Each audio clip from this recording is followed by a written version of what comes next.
I'm okay. I hate the Vikings. Okay, I know we've said this over and over again, and we have followers that are, that are trashing us because we hate the Vikings so much. But I have to give them some props this week. I mean, they never gave up. They came back. They showed us that they are actually a playoff-worthy team, in my opinion. On today's Top Shelf Tuesday edition of the Odd Coaches Podcast, Dr. Adams and the OCP team of correspondents recap NFL Week 15, discuss the emergence of backup quarterbacks, review Dr. Adams' strictly for entertainment purposes only picks, as well as preview Week 16 of the NFL season. Welcome to today's show. Greetings and salutations and welcome to the Odd Coaches Podcast. I am your host, Dr. Keith Adams, and with me today, it takes two, and he makes three. Chris Shower, Raiders Nation is in the house. How are you, sir? Congratulations. I'm in shock. I'm in literal shock with that final play. I don't know what the Patriots were thinking, but I'll take it. I'm sure they were probably thinking the same thing the Cowboys was thinking. And team captain for life, Will Cotton. It seems like I was just talking to you, but what's going on, man? Things are great. Happy holidays, everybody. Happy. And what was that? But I digress. We will get to all of it. Segment one, we're going to talk about the things that have been bugging me. Segment two, we'll pass it off to our team correspondents. And segment three, we'll be doing things strictly for entertainment purposes only. But as Will knows, I have not been entertained this weekend. But hey, let's just get going. All right. So my random games this weekend, guys. Vikings Colts. To quote the legendary Jermaine Jackson, my favorite Jackson, outside of Tito, tell me I'm not dreaming. What was that? How do you lose? Hey, and the thing that gave me pause was Matt Ryan was the quarterback again with a big lead. First it was 28-3, then it was 33-0. Chris, did you even see the debacle of the comeback? Oh yeah. I'm okay. I hate the Vikings. Okay, I know we've said this over and over again, and we have followers that are, that are trashing us because we hate the Vikings so much. But I have to give them some props this week. I mean, they never gave up. They came back. They showed us that they are actually a playoff-worthy team, in my opinion. I don't think they'll go very far, but hey. All right. Won against Saturday, on a Saturday. Yeah. Well played. Bye Saturday. Bye Saturday. You're gone. You're only against the Raiders. Sorry. Yeah. All right. So Will, San Francisco versus Seattle. Let's make sure we get this correct. The backup of the backup is now starting and winning comfortably. Did I get that correct? The undrafted, very final pick of the draft. I'm not undrafted. Final pick of the draft. Remember? Final pick of the draft. Oh, so, yeah. The kid just played. Yes. Yeah. So I mean, what's going to go on with San Francisco, man? Can they really still win this thing? The kid is going to be as good as the team that's around him. Right now, there's not a lot of issues. He's a little banged up, I know, with his shoulder and things like that. But I think as long as he keeps running the identity that the team is, and they're a really good team, I think they'll go pretty far. I think the playoffs is when they're going to heat the really like the elite teams that are really force him to throw and make tough throws that he has to win. And that's where they get him. But I think they'll cruise at least through the first round. No problem. All right. So Baltimore, Cleveland. Does anyone score touchdowns anymore? Does anyone? Chris, does anyone score? I mean, not from those guys. That was hard, man. That was hard to watch. Okay, so I had to Google because I was like, okay, this is boring. Okay, when's Lamar coming back? I went to sleep. I took a nap. So Lamar's supposed to be back next week, they said. So, I mean. Not that he's going to make a difference. Nah, come on, the Ravens are nothing without him. Really. All right. So Miami versus Cleveland's Buffalo. Nobody. Cleveland's nobody. I'm not touching that. That was That was their decision. Miami versus Buffalo is supposed to be good versus good, but for somebody who's supposed to be good, Miami keeps losing games. Will, is Miami good, or are they just kind of good enough to make the playoffs? Miami is good enough to make the playoffs, but the team that the Buffalo they're playing against, they're playing for a different reason. They're not playing for the playoffs. They're not playing to beat the Bengals or these teams. They're trying to win the Super Bowl. So I think there's just the difference that you're going to see. You have a team that's happy to make the playoffs and shock people, and there's a team that's on they're Mission from like a God, plan. Yeah, they're the trying to Blues win. Brothers. Yeah, they're just trying to win. They're trying to win. This is like, hey, like, okay, you guys were us 2-3 years ago. We were just happy to like excite people, and I think they're trying to win. And at the end of the day, when you come here and I'm beating you at home at December, like that's a statement win. So good win on Buffalo, and I think they're on the right track. Okay. Now, Chris, because there was a lot bothering me this week. Detroit versus the Jets. Can the Lions keep winning? Because I want no parts of the Lions in the postseason. None. Hey, I don't care. Just as long as they beat the Jets and the Raiders have a chance. Okay, that's all I care about. But no, we talked about this for the last couple of weeks, I think, where the Lions are really the team that you got to be scared about. Yeah, I want no parts of them right now if I'm in the postseason. And I was doing my little work here, my little arrows and everything. And I was like, hey, if the Lions come back and they win all their remaining games, which is not unfeasible, right? They play the Jets, they play Carolina, they play the Bears, right? They play the Packers. Okay, they could go all the way and be 10-7 and make it into playoffs. Okay. And guess what? Guess who they would play? The 49ers. Come on. This is crazy. This is absolutely crazy. And now Dallas versus Jacksonville. Now, selfishly, you all know I have a season-long win total bet with Jacksonville, and we'll get to that segment 3. But they lost on a pick 6. What was that, man? Will, talk to me. What happened? Because I didn't even see it. I just heard about it from the Cowboys fans, and you're in the same group chat that I'm in. There's a certain co-host of mine that wants everybody fired. I think at the end of the day, people have to understand that Dak Prescott is the black Kirk Cousins.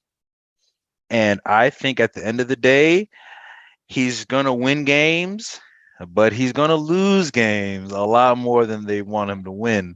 So it's unfortunately, the throw that he did throw, he was kind of like pushed out of the way. He was kind of throwing it anyway. The guy who made a catch was shoestring kind of catch. I'll give him that, man. That was a great catch. But you shouldn't even be in that position. I think the Cowboys are looking forward to the playoffs. I don't think they're trying to finish off. I think they're like, okay, well, let's get to the playoff. Let's see the games that matters. And unfortunately, all the games matter moving forward. So they can't even look at stuff like that. So yeah, I think there's just a lapse of mentality. I think the Cowboys are going to pick it up, get back to it next week. And just lost a team let's say they're hot right now. They're playing, they're clicking, they have confidence. They have Zay Jones right now. He's playing very well. Etienne playing very well. They got rid of Robinson out of here, so they don't even have to worry about Etienne anymore.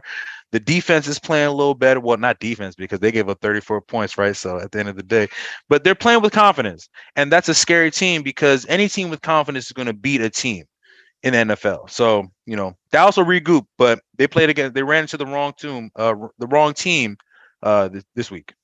Hey, Dallas needs to be careful. Okay. I know that they were like 3 games ahead going into this week, going into that game and losing it to Jacksonville. And that's probably why they had a letdown. But, everybody's 0-0 going into the playoffs. So you're telling me that Dak Prescott is playing like a 4th round draft pick. Is that what you're telling me? That's basically what you just said. He's playing worse in San Francisco.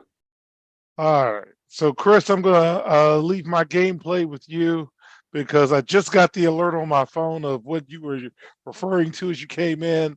So what do you call that? So Dak lost on a pick 6, but what was that Vegas won on against the Patriots? What is that? Okay. I don't know. I don't know what the heck that was. Some guy's running the ball. He's running it down the field. He decides, hey, wait a minute. I'm not going to just sit down and let it go and go into the overtime. No. I'm going to lateral it back. And then the other guy decides he's going to run backward 15 yards and then throw it back toward the quarterback that's surrounded by Raiders. And they say it's a fumble recovery because he's throwing it backward. But, so we catch the ball and run it in for a touchdown. I mean, the only person that can stop us is the quarterback. Wow. Like, what are you doing? Just sit down. Okay. Come on, Patriots. Well, the one thing I was ready to trash my team tonight. I'm sure you were. And I'm going to trash them. Come on.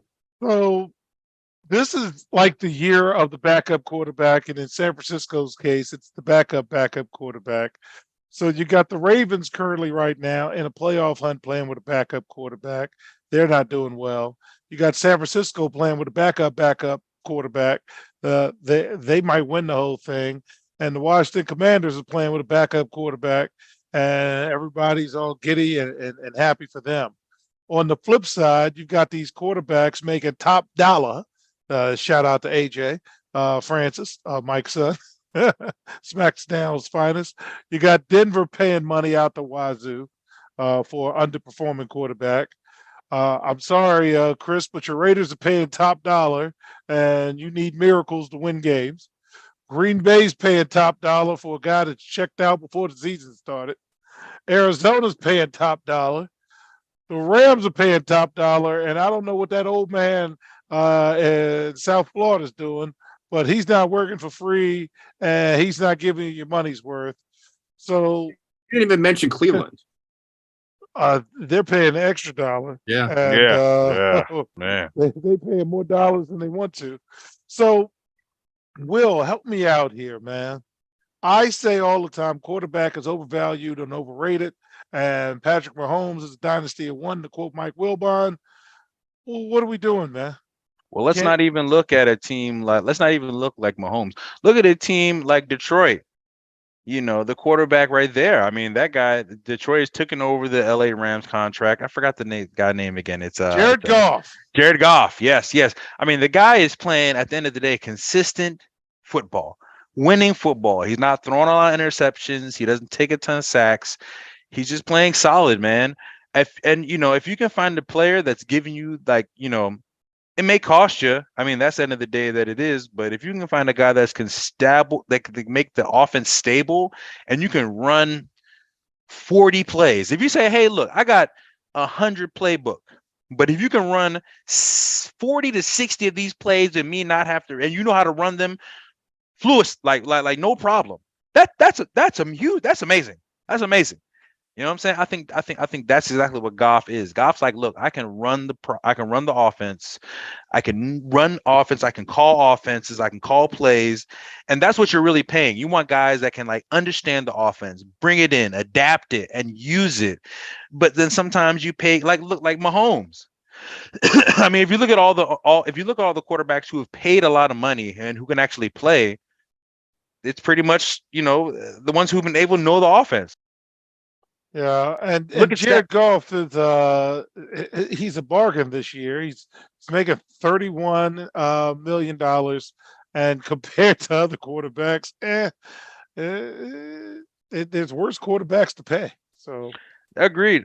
But I think at the end of the day, you need a guy who will learn the offense, can run the offense.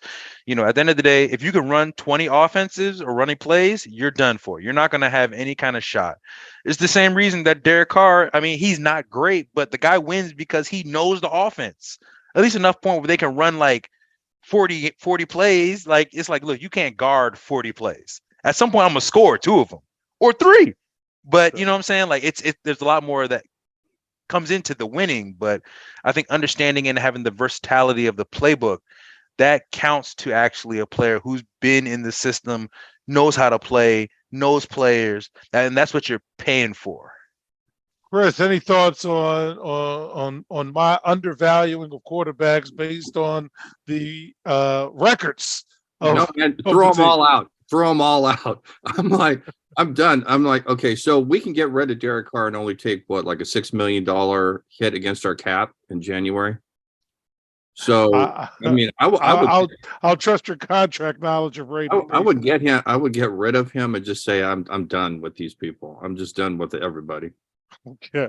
All right. So, fans, with that, when we get back on the Odd Coaches podcast, we're going to hear not just today's best, but this weekend's best, because I like it when the NFL is on Saturday. And we'll be right back after this short break. There is an old business adage that says, what gets measured and monitored gets done. It is also fact that deadlines spur action. That is what the CKA Save Project academic monitoring service can do for student athletes. Measure and monitor their academic progress to improve their grades. Our academic monitoring services provide ongoing academic support for student athletes for a designated period of time. Our academic success coaches work with student athletes on time management and organizational skills, along with improving their ability to self-advocate. Every few weeks, our academic success coaches meet with student athletes to assess their academic progress as well as provide ongoing academic advising. If needed, student athletes have access to CKA Learning Specialists who provide virtual core subject academic support for student athletes. For more information, visit us on the web at www.ckasaveproject.org or schedule a free virtual consultation with Dr. Keith Adams by email at cka@ckasaveproject.org. Welcome back to the Odd Coaches podcast in segment 2. It's all about our correspondence. So I can anticipate it, but Chris, what was the best thing you saw today? Not today. I go back to yesterday. Okay. I still think the comeback against the Colts, Minnesota's comeback against the Colts, kind of showed us showed me they're a different team. They're not going to win the Super Bowl, mind you, right? But they're a different team to me. All right. They're okay. Will, what was the best thing you saw this NFL weekend? The best thing that I saw this was probably, what was the best thing? I guess it was have to be the same thing. I mean, the overtime, I mean, the comeback.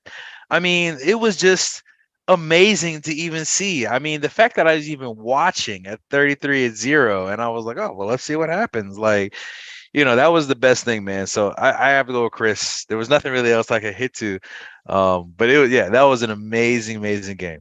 So will that comeback, and I don't know for me what the largest deficit was, but I do recall a game against Watkins Mill, if I'm not mistaken, that we were down a lot going into a fourth, and the newspaper guy said I sounded like a revival preacher or something, and we ended up winning that game. So that's the only thing that made me, think about that. I'm like, man, what was the largest amount that I've come back from, with a team? So, oh yeah. All right. So, Will, what was your biggest surprise this past weekend? Biggest surprise was all the games that the NFL had this weekend. I mean, oh my gosh, these guys. I mean, we had the greatest comeback that we've seen on Saturday. We've seen a great game in a tundra. The NFL was like, oh, everyone's getting a dome. But no, we're playing outside and having a great game. We had, 3 games in OT? I think like 4 games who were supposed to be, who were the unders, won, or not won, but made it competitive and won the bet of the parlay of that. I mean, that was probably that was fun to me. That was fun. I wish if you're a fan who just trying to get into NFL, this week was a week to watch for you. This was great. Yeah. All right, Chris, what about you, sir? Oh, okay. Before the final play of the Raider game, I was going to say Jacksonville beating Dallas in overtime or Houston giving Kansas City a run for their money, right? Was a surprise. But I'd have to say everybody that's listening and watching this right now, go watch that final play of the Patriots and the Raiders game and tell me what the hell were they thinking on the sideline. What were they? Yeah, because I want to see it, and I didn't see it. I saw Dak's pick six, but Will, I am in agreement with you. The Thursday night game was entertaining. The 3 Saturday games held my interest. Sunday we had a good set of games in the 1 o'clock. We had a good set of games at 4 o'clock, and we will not get to watch the Commanders. And I can't tell you what my friends call them who are not fans. But Bobian's there. Point five is at the game. King won't even come on the show tonight because he's watching the Giants. So bless his heart. So very, very good weekend of football. Oh yeah, great. Very good great. weekend of football. Yep. Chris, what's your biggest disappointment this week? And before you run Go over that, ahead.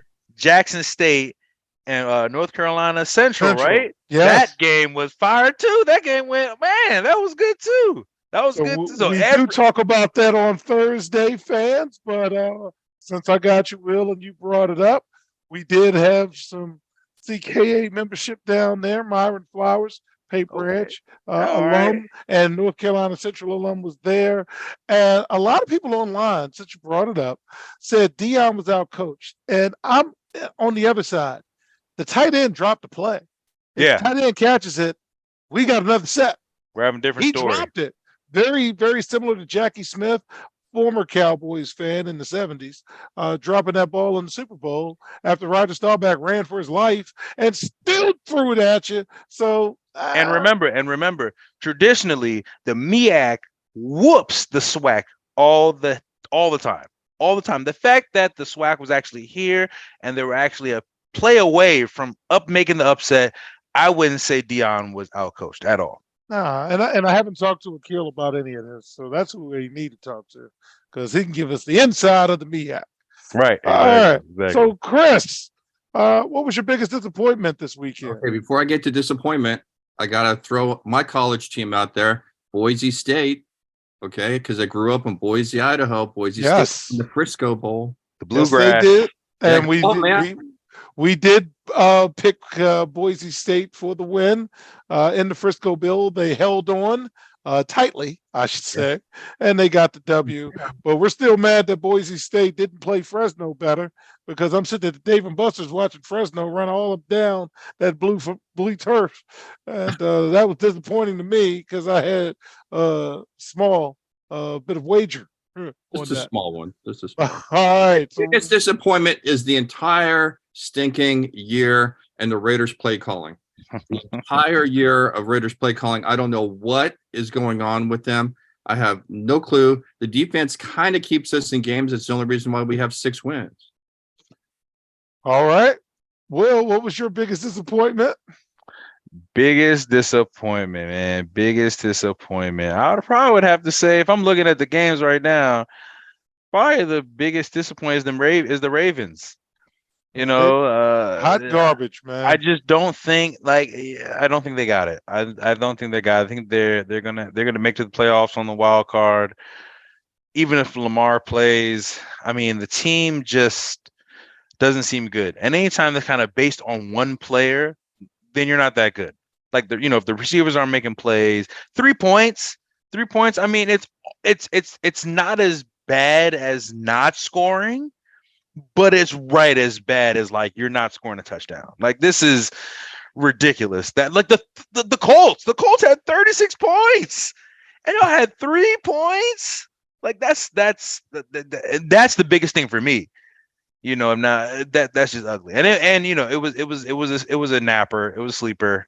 I took a nap, woke up, wasn't even to care that I lost the game or did miss the game, whatever. So that was the loss. I got to jump in on the disappointment piece. I'm looking at the AFC South standings, and shockingly, Jacksonville is 1 game out of first. Tennessee has lost 4 straight. Jacksonville has won 2 straight. The Colts have lost 4 straight, and the Texans have lost 9 straight. And they're actually playing pretty well. So, what is the likelihood of Jacksonville sliding into that spot? So, I just had to jump in on that. So, Will, I'm going to stay with you. What should we look for next week? I mean, we're going to have to see if Jacksonville can keep running it, man. with Jacksonville can keep running, and I want to see if Detroit can keep it going. Keep them That's what I'm Lions excited. away from me, man. At the end of the day, man, they're playing for their coach, and I was very Dan Cable, right? Campbell. I think I was not a big fan. I was not I thought the guy was not really a great coach, but man, they love this guy. And man, I'm telling you, he can mess around and get an extension. Yeah. If they mess around and get the playoff, this dude will get another extension. And then who knows? Who knows? If you get 2-3 guys, you make a run. That division is not. The division is not solid. Packers are on the way out. The Vikings are paper lions. And Chicago is trying to kill Justin Fields, man. That boy needs. He can't throw. He can't throw. He's an RPO kind of. He's an RPO read option kind of player. If you say, look, go down the field and try and knock, hit receivers, he can't. I saw a couple of them. He missed. I'm talking about hitting the turf, behind the head. Like, he's just not that kind of guy. He's a great athlete, great quarterback. The guy can play RPO and do what he has to do, if that it.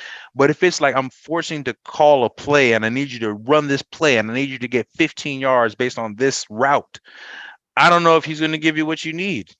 And I think that's definitely open for the Lions in the next couple of years. They've gotten progressively better than anybody else. The Vikings, but the Vikings, the Lions are right there behind them in terms of like getting better. All right, Chris, what about you? What should we look for? I think we have like 7 games. The playoffs are going to be decided pretty much next week. I think you got Jacksonville at the Jets. Okay. Winner might go to the playoffs, loser might not. Seattle and Kansas City, right? Kansas City didn't look that good today. Seattle needs to pick it up. The Giants at Minnesota. That's going to be a good one. Lions at Carolina. Come on, Lions. Washington. What is it? Washington's playing San Francisco? Yeah. Oh, God. Philadelphia at Dallas. The divisional rivalries in here. All right. And then Cincinnati at New England. Yeah. Cincinnati is the real deal. I'm going to say, I'm sure KC was in Houston getting it in on Friday and Saturday, and that's why they were kind of a little sluggish on Sunday, But I think they'll be straight. You're playing a 1-12 team. You're getting there. You're good. You're making the playoffs. You went to a really fun city. Hey, man. I'm sure Mahomes was at going to sleep. 9:00. I hope he goes to sleep against the Raiders in the final week. He might not even play. Depending on the score, he may not even play. Man, but like you said, we'll see what happens next week, man. I still think Cincinnati's better than Kansas City, though. Didn't they just beat them head to head? Mm-hmm. Okay. Bengals got to win. Bengals got to win. Well, Bengals got to win in New England. That's going to be a big one for them right there. Who else is going there? Oh man, that's crazy. I'm looking at the schedule right here, and it's just like, who else is right here? Jets versus Jaguars, like you said, that was crazy. Ravens have to win. They have to beat the Falcons, which they're a tough team, but I think the Ravens should win because Lamar's coming back. We don't even know who their quarterback is. Desmond Ritter. Exactly. I think he got hurt. And now I think the Lions have the Panthers, so I think the Lions are going to get another win, but they can't sleep on the Panthers. The Giants are playing the Vikings. The Giants need to win, whether they win or lose tonight, and the Vikings same way. They both got to win, so it's like that's going to be a big game. I still think that tie that the Giants and the Commanders had is going to help both of them. Unless I hope both tie again to mess everything up to everyone else. I hope it just mess everything up. All right, so we're gonna stop, pause, make fun of teams on the other side, and in segment 3, talk about things strictly for entertainment purposes only on the Odd Coaches podcast. The reviews are in for Dr. Keith Adams' book, Finding the Balance, My Personal Journey to Academic and Athletic Success. College professor and student athlete academic expert Dr. Lisa Rubin said, "There is nothing out there like this book, so I do hope people will pay attention and give it a read." Former George Mason standout Fowler Campbell said, "Consider this book an opportunity to work directly with Dr. Adams, just like I did. I assure you that there will be something you can take away that will be useful to you throughout your personal journey. Ryan Waite, a recent college graduate who is a software engineer, said, "I like how the book is based on research, which makes it good for general students as well as student athletes." The book serves as both a memoir to Dr. Adams' 30-year academic and athletic career, as well as an instructional guide to assist student athletes, parents, coaches, teachers, and administrators navigate through the challenges of finding a better balance between academic and athletic success. The book includes over 15 personal stories and anecdotes from Dr. Adams, along with numerous former players and colleagues from a variety of sports and endeavors. You can order your copy at www.ckasaveproject.org. From the main page, simply click CKA Save Project Services and order the Find the Balance book. For more information, contact Dr. Keith Adams by email at cka@ckasaveproject.org.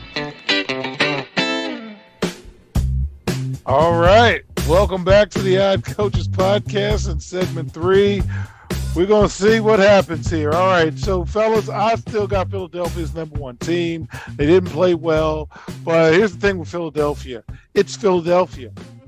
They're starting to show cracks to the pressure. And you have to remember Philadelphia won a Super Bowl with a backup quarterback. And Jalen Hurts, they will turn heel on you. So, please smile, nod, and try to stay out of trouble. But Philadelphia fans are a tough group. I got Buffalo as #2. Got KC as #3. I agree with you, Will. Buffalo was on the come up. KC, man, they are flawed.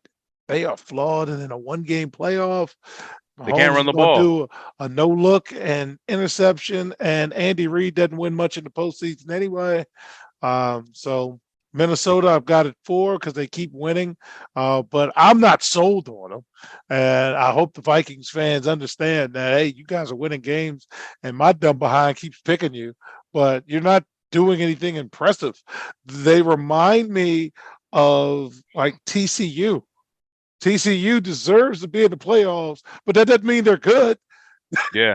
They deserve to be there, though. But that doesn't mean you're good. I got San Francisco at 5 playing the backup.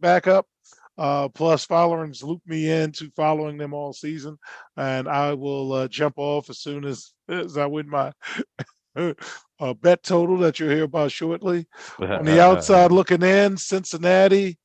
I can't go with Dallas and I can't go with the Ravens because I don't trust them. And if Dallas lose to Philly next week, they're down 2. And then if the Commanders win or the Giants win, it makes that next game. I don't know when they play the Commanders again, but they got a shot to lose 3 straight. So we've got some problems there. But in terms of my picks of the week, man, I don't know what happened. I'm supposed to be better at the end of the year. And I was 1-4, and I'm down like $30. So I picked Minnesota -3.5. I thought that was safe. I honestly did. Man. Colts are not very good, and I'm watching the game for all the wrong reasons. And then they have a chance to score a touchdown, and they didn't. And I'm like, rats. So, I lost that one. I had Cleveland and Baltimore with over 39. These are professional teams. You got to score 40 combined. Wait, no, you don't, because they didn't. My 2 played. The only thing I did win on was Buffalo and the Vikings on the money line. My 3 play of the week, I lost that one because I had Kansas City, Eagles, Cowboys. Dog, I picked Cowboys to win against Jacksonville. No points, no nothing, no phone, no light, no motor car, not a single luxury, to quote Gilligan's Island, and I still couldn't get it. And my upset play of the week was the Ravens. Doug, I saw Deshaun Watson throw balls in the dirt like a second baseman. Okay, you're supposed to be able to beat that team. Nothing. So, look for our picks next week. Okay. Season-long win totals. Okay. Will, Pittsburgh won. I got Pittsburgh over 7.5. They're at 6 wins with 3 games left. Can And they they play the Raiders run the next week. table? And they play the Raiders next week. Loss. Yep, they're getting an L. Okay. Jacksonville over 6.5, and they're at 6 with 3 games left. They just need one more win. Will they get it for me? Guess what? They play the Jets, and so yeah. I think they get it. All right. Buffalo over 11.5. They're at 11 with 3 games left. Am I safe? Yes. Yeah, I think they play the Bears this week. So I think it's going to be, I think you get a win. All right. So the Chargers got me. They play on Monday night. I got them over 10. They're at 7 wins with 4 games left. No. They're not going to go undefeated, are they? No. No, they'll beat the Colts, though. Yeah. This team is done. Minnesota took care of me, so we're good. He's like Jeff Thursday. He's not even that good of a Saturday. Not that Terrible. he's like a Tuesday. All right. I'm gonna let it go. So Minnesota took care of me. Philadelphia took care of me. And San Francisco over 10. They're at 10 with 3 games left. Fowler told me, Coach, bet on them 49ers, man. Bet on them 49ers. You think that dude, if he saw who was playing for them right now, he would have said, no way. Yeah, for sure. No way. If he saw the future, he would be like, no way. Backup was playing quarterback. He would be, oh my God. Can they get that lucrative one more victory for me so I can go to the pay window? Yep. I think so. They got Commanders. I think they're going to beat the Commanders. They're just a better team. Okay. And they're at home. I think Commanders, depending on tonight, I mean, come on, some teams are like, oh, well, I got to get girls, presents. It's Christmas Eve, and I don't think they're focused like the Niners. So I think Niners going to get the win. All right. So my week 16 games to watch. We got games Thursday, Saturday, and Sunday again. I am going to look at the Giants and the Vikings. I didn't touch anything with these games tonight. Cowardly lion here. I will watch the Bengals versus the Patriots because I talked a lot about Joe Burrow and how Joe Burrow to me is going to be my Larry Bird. I spent an entire career hating Bird just because he beat some of my favorites. And then at the end of his career, bad back and all, laying on the ground, they subbed him in. Bird said, I'm about to catch the ball right here, and we're going to win this game, and there's nothing you can do about it. And he caught the ball, bad back, one leg, threw it up, walked off before it even hit, game over. And that's kind of Joe Burrow. I'm watching him play Mahomes, play Brady, getting dubs. So maybe this kid is good. We're going to find out. Okay. When you invest in your quarterback, you're going to be good. Tua, when you get Stephon Diggs for Josh Allen, when you get actual talent and give your quarterback guys, like, you're going to be okay. I mean, even Derek Carr, I mean, come on, he could be way worse if he didn't have Devontae Adams. So, I mean, if you invest in the guy and he has talent, and then, like, I think they got lucky with Kansas City. I mean, Mahomes is just like take the W. Amazing. Take the W. I mean, but think about it. When he had Kelsey and when he had Tyreek, they won the Super Bowl. Yeah. So, I mean, look, you have to invest in your quarterback. Got to invest in your quarterback. So I'm going to watch Washington and San Francisco because I'm trying to get to the pay window. And Eagles versus Cowboys. If the Eagles can beat the Cowboys, that puts them on their heels. The Cowboys can beat the Eagles. It goes back to, we're Dallas. We overlooked them. It was a trap game, blah, blah, blah. So before we close, final thoughts. First from Chris. Take us out. What do you got? Go back and watch that final play in the Raiders game. Watch the final play and tell me the Raiders aren't the top team that's going to win the Super Bowl this year. Okay. And put that alcohol down. All right. Will, final thoughts, sir. 2 games I'm looking out tomorrow. So on Christmas Day, I need to see if the Dolphins can focus and beat the Packers and kind of right the ship. That'll be one. And see who's going to be Eagles or Cowboys. The Eagles really doesn't matter if they lose to the Cowboys, but the Cowboys don't want to go into the playoffs on a losing streak. So I think those are 2 games that I'm going to be looking at pretty heavy. So, psyche in terms of that. So definitely 2 games I'm going to be looking for. All right. So, fans, next week we will have a special holiday episode of the Odd Coaches podcast where my tag team partner, Coach Franchise, and I will discuss the state of every team in the NFL, as well as the state of the league overall. Mike has had a lot on his mind in terms of the NFL. So, we wanted to give him a platform that we can, have that conversation. We also want to wish each and every one of you a very, very Merry Christmas, a Happy New Year, Hanukkah, Kwanzaa, whatever you celebrate. We don't want you mad at us. So we thank you for listening and watching. So on behalf of my tag team partner, Coach Mike Francis, and our cavalcade of stars, I am Dr. Keith Adams saying thank you for listening and or watching the Odd Coaches podcast. And we will see you on the sidelines. Till next time, take care. Peace. We hope you enjoyed today's show. The Odd Coaches podcast drops new episodes every Tuesday through Friday on most weeks. Make sure you subscribe to the Odd Coaches podcast on Apple Music, iHeartRadio, Podbean, Spotify, and YouTube. Follow the Odd Coaches podcast on Twitter and Instagram at Odd Coaches. Follow Dr. Adams on Twitter and Instagram at CKA Save Project. In addition, follow Coach Mike Francis on Twitter and Instagram at Coach Franchise, spelled Coach FRANCHIZE. For more information about the CKA Save Project, please visit them on the web at www.ckasaveproject.org. See you next time on the Odd Coaches Podcast.